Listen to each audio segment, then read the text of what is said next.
c'est la journée de la grande pauvreté aujourd'hui. Il y a toute une réflexion sur le fait, tiens, comment ça se fait que les gens ne suivent pas les consignes? Ben, les gens ne les comprennent pas, les gens n'y sont pas intégrés et il n'y a aucune décision qui se fait dans une logique de démocratie participative. Alors, le soignant en institution, que doit-il offrir comme image? Pour moi, il n'y a pas à discuter là-dessus. L'image doit être une image de neutralité, absolument, de neutralité. Et en effet, la laïcité, c'est aussi cela, c'est arriver, c'est peut-être d'abord ça, c'est d'arriver à offrir un service neutre pour permettre à chacun de nous de vivre nos religions, nos foi, notre spiritualité, notre athéisme, notre agnosticisme à notre mode. Mais le soignant n'a pas à interférer. Il doit vraiment offrir cette image de neutralité pour pouvoir recevoir le vécu, l'expérientiel ici du patient. Alors, quand on dit un service public doit être laïque, pour moi c'est une lapalissade. Et c'est un point important qu'on rediscute. Quand je vous parlais de mon expérience d'enseignante et que je parlais du respect des convictions philosophiques et religieuses du patient, j'avais toujours un étudiant dans l'auditoire, une étudiante, je travaille plus avec des femmes, qui me répondait « et mes convictions philosophiques, et mes convictions religieuses ».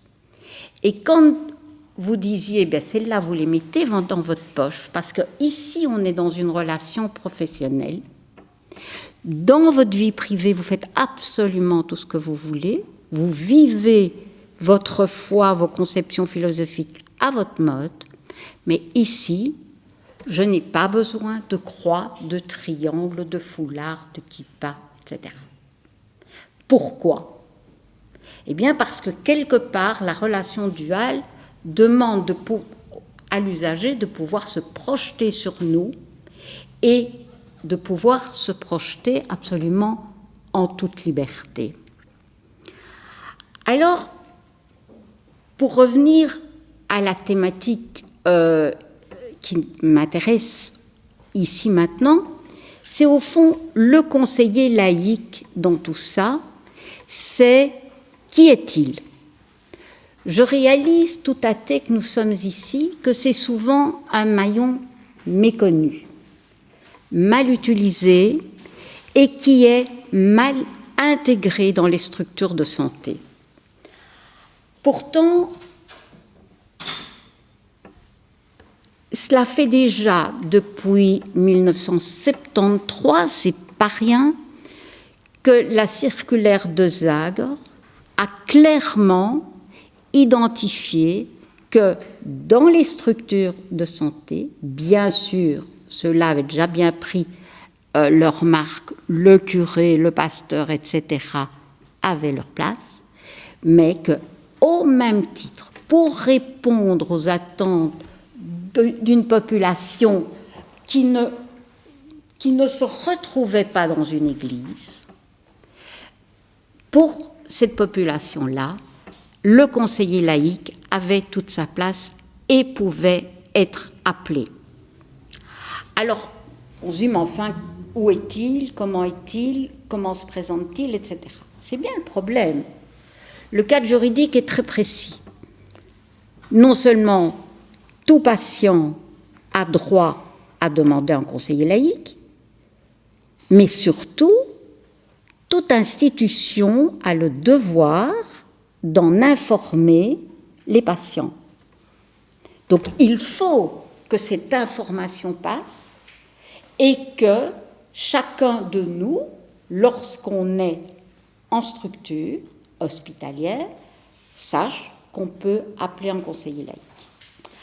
Alors bien sûr, la loi a un peu évolué, mais elle s'est plutôt étendue, c'est-à-dire qu'elle est sortie des murs de l'hôpital pour se retrouver au niveau des MRS. En MRS, on peut demander un conseiller laïque, à domicile aussi.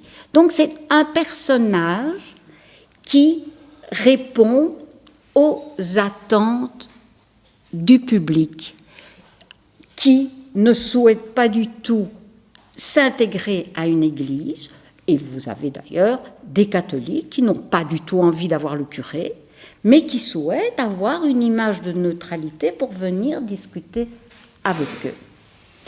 Donc, on peut vraiment dire que le service laïque d'aide aux personnes est reconnu par les pouvoirs publics pour organiser justement cette assistance morale dans les établissements de soins. Alors, les choses sont complexes parce qu'il y a évidemment beaucoup de freins, parce que les institutions, ne voient d'autres priorités. Faisons simple, ils trouvent qu'il y a d'autres priorités que de s'occuper du philosophique et du religieux du patient. 2, ils trouvent en plus qu'on est un peu les envoyés du diable dans certaines structures et il y a peut-être mieux à faire que détourner le patient du droit chemin, tout simplement. Et 3, l'hospitalisation étant ce qu'elle est, les patients sont à peine rentrés qui sont déjà sortis, donc à quoi bon de mettre toute cette logique administrative en place? Voilà toutes des bonnes raisons pour le fait que le conseiller laïque passe par les mailles du filet. Alors vous allez me dire, et le curé? Mais le curé, il a, comme disait Patrice, quelques générations, il a marqué vraiment notre société. Donc un curé qui se balade dans les couloirs d'un hôpital, ça n'affole plus personne. À la limite, il est chez lui. Le curé, il est partout chez lui. Alors, quand je discute avec des conseillers laïcs, là, c'est un tout autre discours. On me dit, oui, mais tu sais, il faut faire très attention. D'ailleurs, c'est contre la loi. Tu ne peux pas faire de prosélytisme. Évidemment, nous ne sommes pas à l'hôpital pour convertir à quoi, on se le demande. Le bon chemin, est-ce que c'est nous qui le détiendrions? Donc, évidemment que nous ne sommes pas là du tout pour convertir, pour faire du prosélytisme. Ici, je pense que l'étape, c'est d'abord tout simplement d'avoir un rôle d'information, que les gens sachent que le conseiller laïque existe, qu'il offre une écoute sans jugement et qu'il peut l'appeler, et que non seulement il peut l'appeler, mais que c'est un droit qu'il peut utiliser. Alors, on le disait, et je trouve qu'avec la Covid, c'est passé très très fort. Bien sûr, quand on est patient, c'est assez logique. On est très centré sur soi, on est dans une phase quand même très égocentrique. Et puis, en une fois, en plus si on est en bonne santé, on se dit, moi je vais essayer de rester en bonne santé, et puis basta. Mais s'occuper de la santé, de la maladie, du vieillissement, c'est aussi avoir un regard sur l'individu, sur la place qu'on a, sur les priorités que nous donnons, en s'intégrant dans le sociétal. Et donc on est tout le temps avec cette limite individu-collectif. Et donc on voit maintenant combien cette ligne rouge est une ligne qui est parfois franchie. Sous le couvert du collectif, on se retrouve avec des gens de 90 ans qui sont enfermés dans une chambre avec aucun besoin pris en charge, aucun problème pris en charge, et qui vous disent clairement, mais vous savez, écoutez, j'ai 90 ans, je suis en fin de vie, mourir du Covid ou mourir de glissement, eh bien moi je préfère mourir du Covid. Donc c'est des réflexions vraiment importantes de se dire besoin individuel, besoin collectif. Je n'ai pas de réponse à ça, hein. Mais quand vous êtes ici sur le site et que je vois tous ces jeunes qui se marrent, nous, on met des auditoires extraordinaires, on balise comme c'est pas possible, on doit rentrer par là, on doit sortir par là. Et puis évidemment, ils sont en plein sur le campus, ils s'embrassent, ils se bécotent, ils boivent des verres, enfin ils font tout ce qui est sain de faire quand on a 20 ans.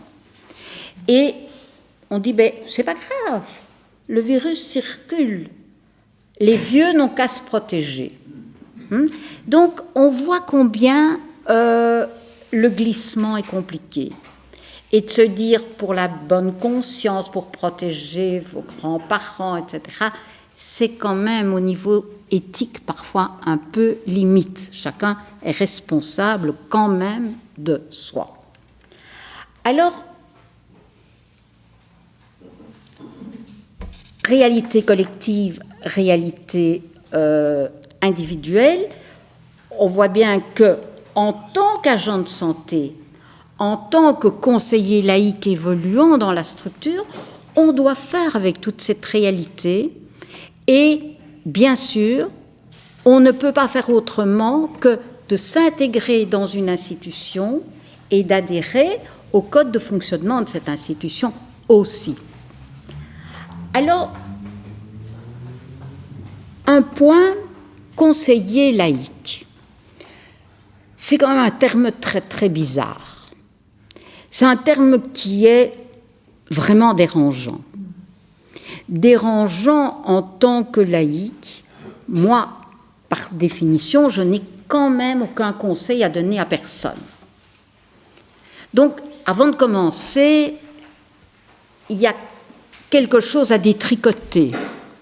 À détricoter, bon, bien sûr, c'est pas un laïque, un athée qui un jour dit que c'est une terminologie anglaise qui a été traduite comme ça, alors, qui a été traduite, de manière non judicieuse, qui s'est retrouvée du coup dans les textes de loi et qui nous muselle. Ça n'empêche que je pense qu'il est vraiment essentiel, les mots, la sémiologie sont importants, qu'on s'accroche à ça et qu'on pense autrement à nommer l'aide laïque au sein des hôpitaux. Alors, il y a quelques pistes qui pourraient être intéressantes. Il y a d'ailleurs tout un groupe de réflexion qui est conduit pour le moment, au départ d'ailleurs, du service laïque d'aide aux personnes, et quelques pistes accompagnant, écoutant, qui pourraient être trouvées. Accompagnant, c'est un terme plutôt... c'est pas un terme plutôt, c'est un terme canadien, et c'est assez intéressant de réfléchir. Au Canada, les représentants spirituels se trouvent intégrés à part entière, rémunérés, au sein des équipes. Et donc, dans l'équipe multidisciplinaire, vous aviez le curé, le conseiller, l'accompagnant laïque, etc. Donc, ça, c'est quelque chose qui me paraît important parce que actuellement, si on pense l'accompagnement des patients, et en particulier lorsqu'on parle des patients en fin de vie, on parle toujours d'équipes multidisciplinaires où chacun va répondre à des besoins spécifiques du patient et depuis peu, et c'est normal qu'on les nomme enfin, à côté des besoins somatiques, psychologiques et sociaux que nous avons tous, nous sommes aussi intégrés dans une réalité spirituelle, philosophique, qui doit être prise à part entière au même titre que les autres. Alors, la fin de vie, où se passe-t-elle Et surtout, où commence-t-elle? Parce que, moi je veux bien parler du conseiller laïque et de son rôle dans le cas de la fin de vie. Eh bien, au fond, je dirais que le moment fin de vie, c'est quand, en une fois, vous réalisez que vous êtes mortel. Peut-être un peu bête à dire, mais en tant que soignant, on réalise souvent cela. Quand, par exemple, j'ai travaillé en onco et que j'avais des patients pétants d'énergie, en pleine force de l'âge, qui travaillaient, qui vivaient tout à fait dans l'ici maintenant. En une fois, un diagnostic leur tombait sur la tête et en une fois, ils réalisaient que, parce qu'on a tous, c'est facile à dire, on est tous mortels, vous êtes tous au courant. Eh bien, au fond, c'est quelque chose qu'on aime autant oublier.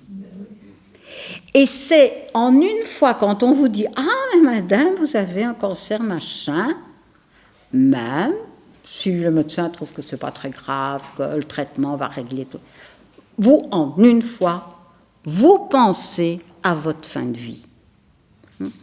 Et lorsqu'on travaille à ce moment-là, on réalise qu'il y a quelque chose qui se passe. Et c'est une réalité que j'ai rencontrée avec beaucoup de patients. En une fois, l'ici maintenant devient hypertrophié. Il y a une lumière sur ce qui se passe maintenant. Moi, je suis toujours vraiment impressionnée combien les patients savent vous dire, parce qu'on dit il y a la surdité, etc., on n'entend pas tout. Eh bien, ils savent vous décrire les moments chocs de leur prise en charge de manière tout à fait étonnante. Et alors, évidemment, qu'est-ce qui se met en route là-dessus? Alors, bien sûr, cette démarche va s'accompagner, la relation va s'établir, qu'on soit à l'hôpital, qu'on soit en MRS ou en MR, il y en a de moins en moins, ou à domicile, évidemment. Et il ne faut pas méconnaître cela, les choses se passent de plus en plus à domicile.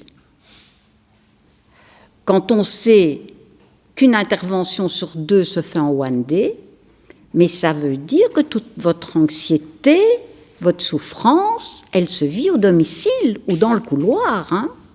Moi, je suis toujours impressionnée de voir les hôpitaux en radiologie, etc., qui sont des moments de haut niveau de stress, où on vous largue dans un couloir, où on sait que c'est l'examen, on va vous mettre dans un tuyau pour des scans, pour je ne sais quoi, et que c'est de cet examen-là que le diktat de diagnostic va être établi. Eh bien, ce sont des moments où le patient est souvent très, très, très seul.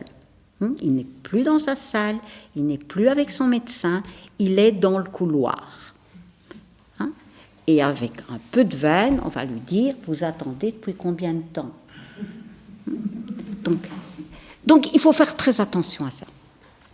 Donc, qu'est-ce qui me paraît très important? 2002, une année vraiment charnière où on a balisé les droits du patient. Où on a balisé les droits du patient, 3 grands, les droits de quoi on cause, on a droit aux soins continus palliatifs et on a droit à demander l'euthanasie. Alors ça paraît banal, mais c'est énorme au niveau des paradigmes. Et de quel paradigme?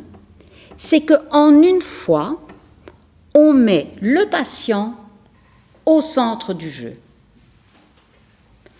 Je ne dis pas qu'antérieurement, on soignait mal les gens, évidemment. Mais, comme je vous disais, on était patient. Et l'autre savait très très bien ce qui était bon pour vous. Et vous subissiez. Et je vous garantis que cette culture est encore très présente. Alors, on est passé de patients à usager de soins, à client. C'est un terme qui dérange énormément et que moi j'adore. Pourquoi ? Parce que ça, moi quand j'achète une pizza et qu'elle n'est pas bonne, je vais chez à l'autre magasin. Eh bien, quand je demande des soins et que je n'ai pas mon compte, je me pose. Je ne dis pas qu'il faut faire du shopping, hein.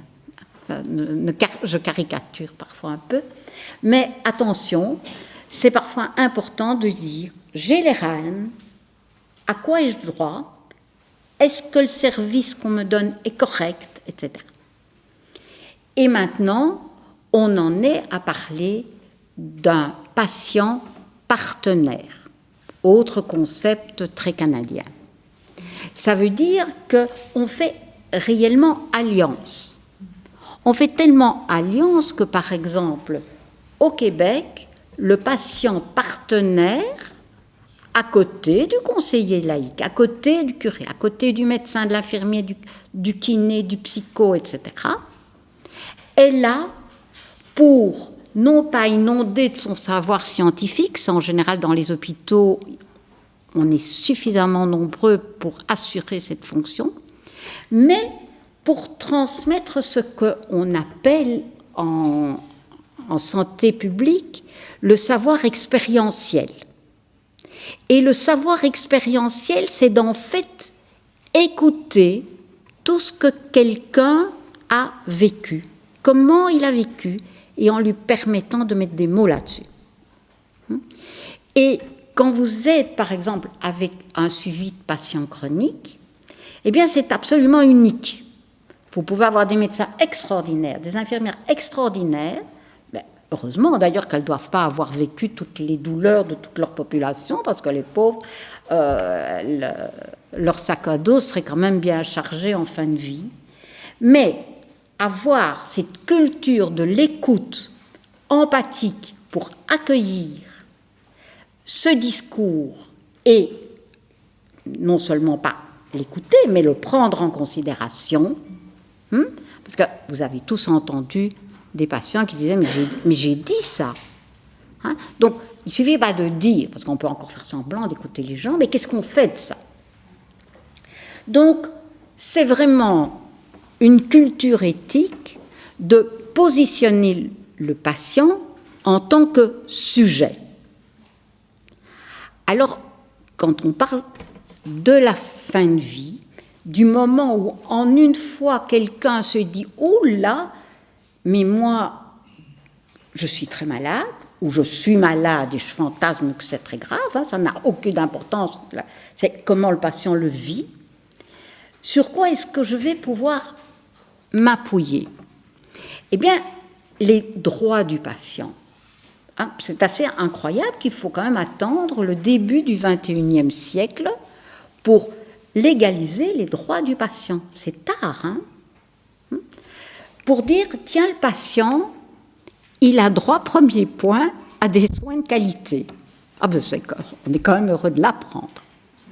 Il a droit à des soins de qualité, et le corollaire, ça veut dire que vous, en tant que soignant, vous êtes obligé de donner des soins de qualité. Et quand on dit cela au niveau éthique en tant que laïque, c'est pas innocent. Ça veut dire des soins de qualité, quel que soit le statut du patient, en toute égalité, et je dirais plus, en toute équité. Ça veut dire que quelqu'un qui a vraiment des grandes difficultés, et difficultés, grande précarité, la précarité n'est pas essentiellement économique, elle est souvent culturelle, de formation, et malheureusement on constate que tous ces déterminants créent la précarité.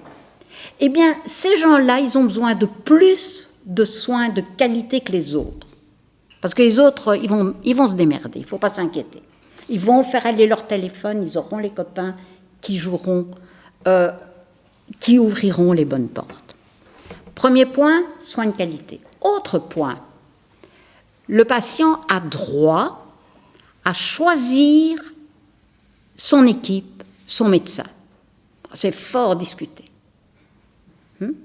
Alors, moi, je suis toujours amusée parce que j'ai régulièrement des collègues ou des infirmières en service public qui me disent « Oui, mais enfin, tu imagines une femme qui ne veut plus être touchée par un homme, etc.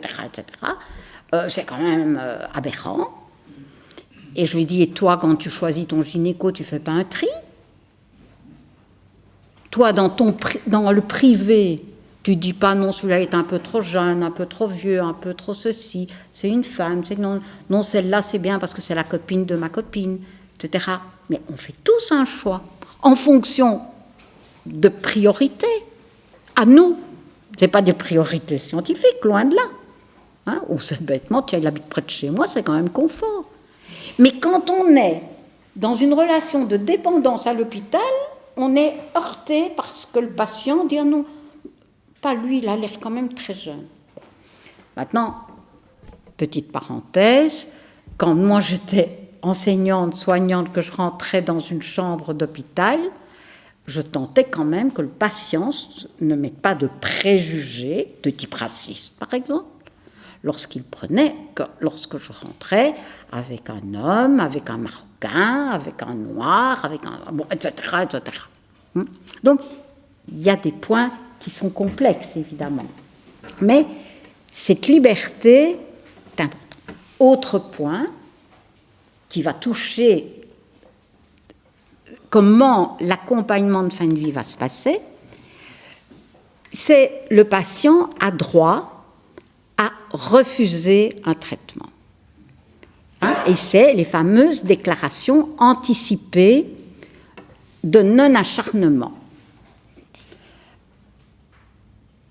François en parlera mieux que moi cet après-midi au niveau de son expérience clinique. S'opposer à l'acharnement thérapeutique, si je vous demande maintenant, je pense que vous êtes tous d'accord, que vous êtes tous contre l'acharnement thérapeutique.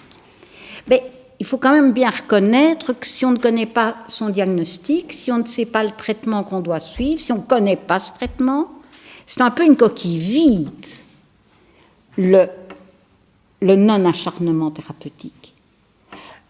Savoir ce que je vais accepter, ce que je veux refuser comme traitement, demande un des points tout aussi importants, c'est l'information.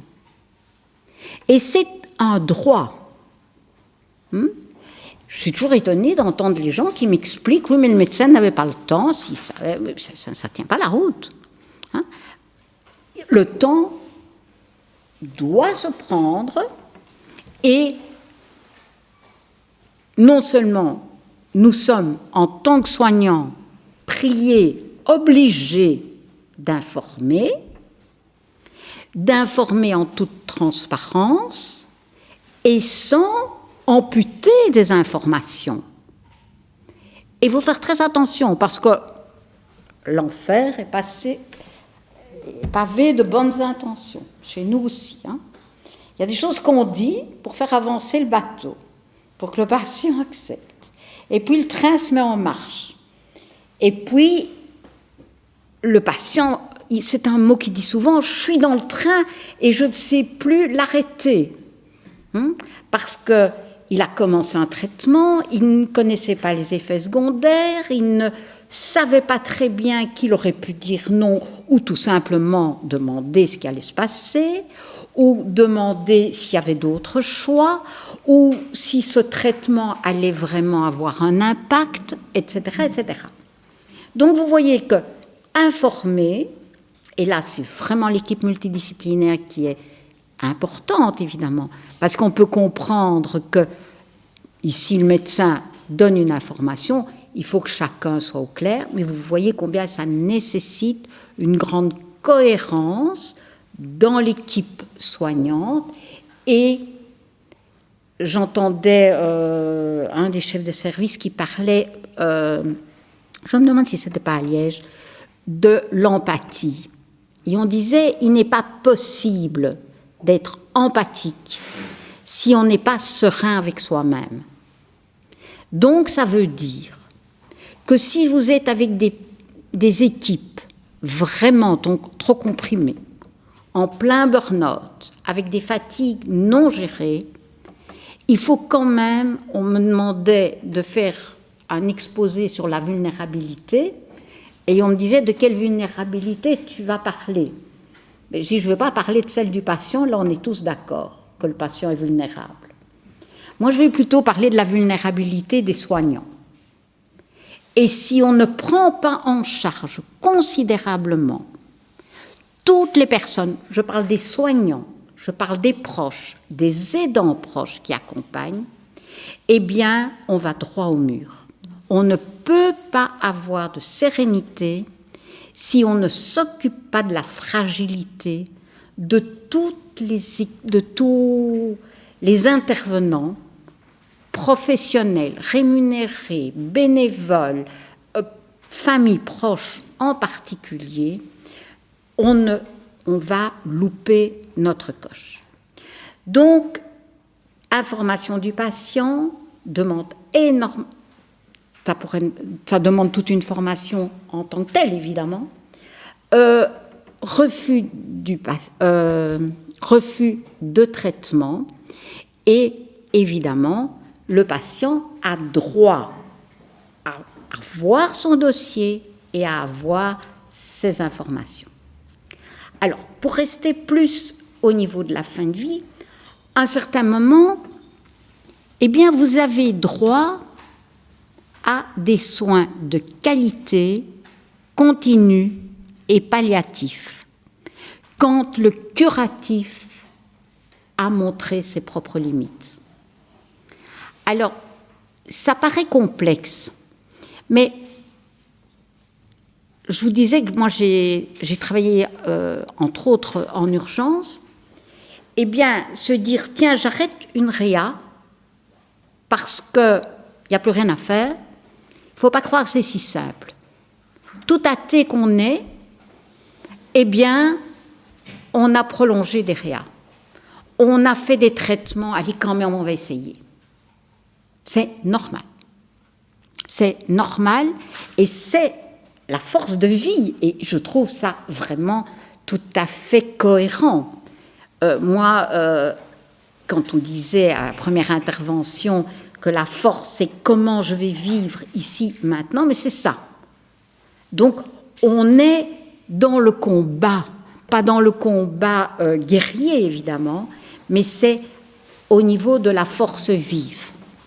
Et je lisais un article d'un des bouquins de, comment elle s'appelle, Christia Fleury, qui est une philosophe de la santé, qui décrivait ça très très bien, c'est comment on passe d'une passivité, du patient passif, à l'énergie. Comment on libère cette énergie pour qu'il se batte. Alors se battre, c'est pas contre, c'est pour lui. Donc en effet, accepter d'arrêter le curatif pour passer aux soins palliatifs, il ne faut pas croire, les équipes doivent être formées à ça, et ça, je dirais qu'on l'est de mieux en mieux, mais c'est vraiment arriver à être serein avec sa fin de vie. Alors, c'est quoi au fond comment on peut déterminer les soins palliatifs? Les soins palliatifs, c'est ni raccourcir la mort, ni précipiter la mort, ni prolonger la vie. C'est vraiment se centrer sur l'ici maintenant dans le continuum. Et en effet, c'est arriver à essentiellement être à l'écoute, prendre en charge les besoins psychologiques, physiques, psychiques, toujours en équipe multidisciplinaire, en tenant compte du spirituel. Et un point prioritaire, c'est comment gérer la douleur. Et si longtemps les soins palliatifs ont été en vécu, parce que ça a été conduit essentiellement ici par le milieu chrétien, contre l'euthanasie, on est tous d'accord que les soins palliatifs permettent de proposer dans un continuum comme le soin ultime qu'on peut tous offrir aux patients, en tant que soignant, en tant que médecin, en tant qu'infirmière. Et dans tout ce cheminement, la personne qui est un peu l'électron libre, qui peut être la parole du patient, eh bien, c'est ce fameux conseiller laïque que vous pouvez appeler. Alors, je vais m'arrêter là. Je ne mets pas la lumière sur l'euthanasie, puisque le premier en parlera cet après-midi, mais je suis évidemment prête à répondre à toutes vos questions.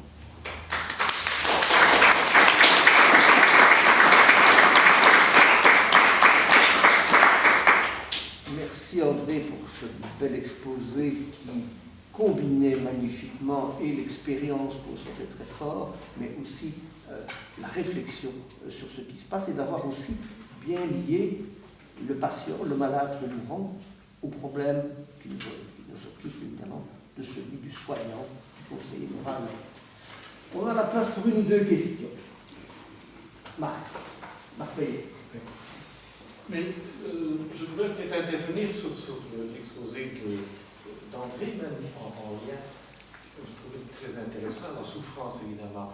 André nous dit que l'écoute est un soin, j'entends bien, mais André a abordé une question qui m'est personnellement sensible, c'est la question de la spiritualité, du besoin spirituel. Et c'est bien, comme j'aime bien inscrire cette dimension-là dans, on va dire, dans une dimension de la laïcité qui est l'humanisme philosophique. Mais ici, l'Association des athées, moi j'ai en tête, là où l'autre écrit, notamment Robert Joly, je connais aussi le point de vue de Morelli sur la question de la spiritualité mais la spiritualité, il n'y a pas de spiritualité pour les athées. On n'est pas d'accord sur le mot spiritualité, puisque. Et donc, être interpellé par la question du besoin spirituel est bien fait, moi je pense quand même qu'il y a une spiritualité. Parce que les patients expriment évidemment des choses. Les patients vous disent « je me sens petit par rapport à l'harmonie du monde » et ils vous disent des choses qui tentent à dire qu'une spiritualité peut exister. Mais dans le monde des athées, il n'y a pas de spiritualité. Alors, il y a une contradiction que je voudrais peut-être qu'on soulève. Oui. Si je peux oui, bien un tout petit mot, puisque j'ai été interpellée. Moi, je dis toujours que je n'ai pas de spiritualité parce que je regarde le Larousse et la spiritualité, c'est ce qui concerne l'âme. Comme je n'ai pas d'âme, je n'ai pas de spiritualité. Bah donc, alors, le sujet est clos. Hein. Voilà. Donc, en effet, je crois que la spiritualité, elle est présente chez chacun de nous, à mon avis, en tant qu'humain. Et au niveau du comment on est, comment on vit, au niveau de notre ancrage. Et en effet, quand vous accompagnez quelqu'un, vous réalisez bien sûr que... C'est aussi une question que je me suis posée pendant toute ma carrière, au fond. Est-ce différent au niveau de la souffrance de partir en tant qu'athée, peut-être que le fait de croire en une vie meilleure. Moi, je n'ai pas vu ça dans mon expérience. Qu'est-ce qui a toujours prédominé? C'est combien il était important de centrer le patient sur l'ici-maintenant, sur ce que représente le départ, la rupture, le processus de deuil. Il y avait un mot, tantôt au niveau de ton exposé, que j'aimais beaucoup, et en tant que laïque, je trouve que c'est très fort. Au fond, je vais partir, j'ai vécu autant d'années. Qu'est-ce que j'ai envie de laisser Et qu'est-ce que j'ai envie de laisser et qu'est-ce que je laisse?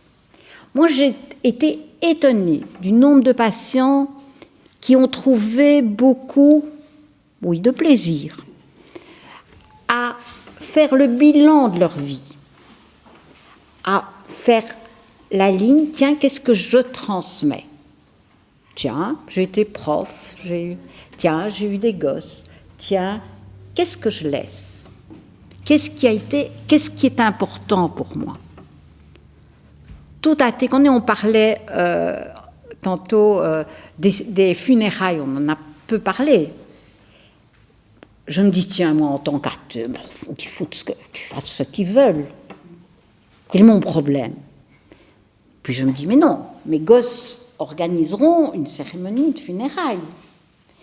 Et au fond, quand je laisse la place aux patients, tout athées qui sont, je suis étonnée, et quand je me pose la question, eh bien, je sais très très bien ce que j'ai envie, où j'ai envie qu'on mette la lumière, ce que j'ai envie de dire, de ne pas dire, quelle musique j'ai envie d'entendre, et je suis très étonnée de ça, aussi bien pour moi que pour l'autre. Donc, mourir, c'est dire au revoir. Quelle est la trace dans tout ça? C'est aussi, là je parle du cérémonial, mais c'est aussi, et pour moi c'est ça la spiritualité, dans l'accompagnement. C'est aussi de se dire, tiens, on me parlait d'une situation, ça c'est plus au niveau de la psychodynamique, quelqu'un qui n'était pas dans le lâcher-prise au niveau des soins palliatifs, qui continuait à se battre contre l'impossible. Et puis l'impossible se dit, mais c'est quoi cet impossible? C'était tout à fait possible. Elle voulait voir un de ses gosses. Et c'était assez poignant. C'était poignant, non, c'était même une belle histoire. Sa fille revenait d'Australie. Et en effet, nous, on se disait, mais elle va décéder avant le retour, c'est un long voyage. Mais non, pas du tout. La fille est rentrée dans la chambre, ils se sont embrassés et elle est partie. Et nous-mêmes, nous étions très impressionnés. Très impressionnés. Et vous voyez parfois des départs comme ça qui sont une histoire plus difficile et auquel il fallait être plus attentif, et je le supervisais au niveau de conseiller laïque parce que j'étais moins à l'aise, d'une femme qui avait eu aucun contact, qui avait vraiment méconnu 2 de ses enfants pendant toute la vie, et vraiment les enfants avaient bien l'intention de ne pas être présents, etc. Elle voulait les voir. On a recréé le lien.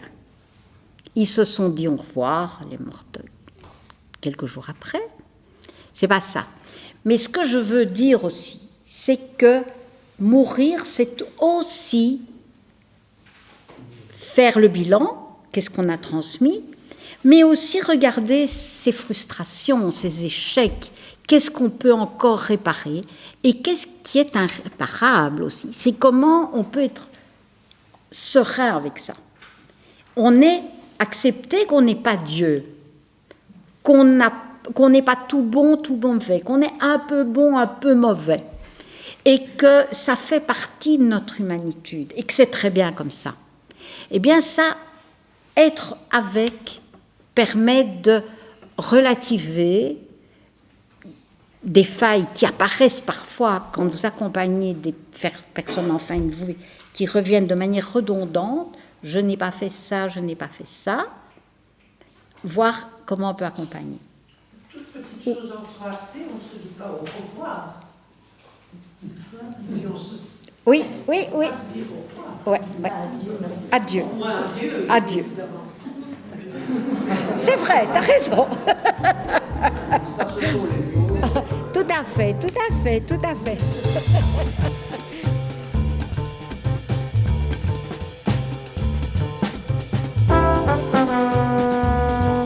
Merci.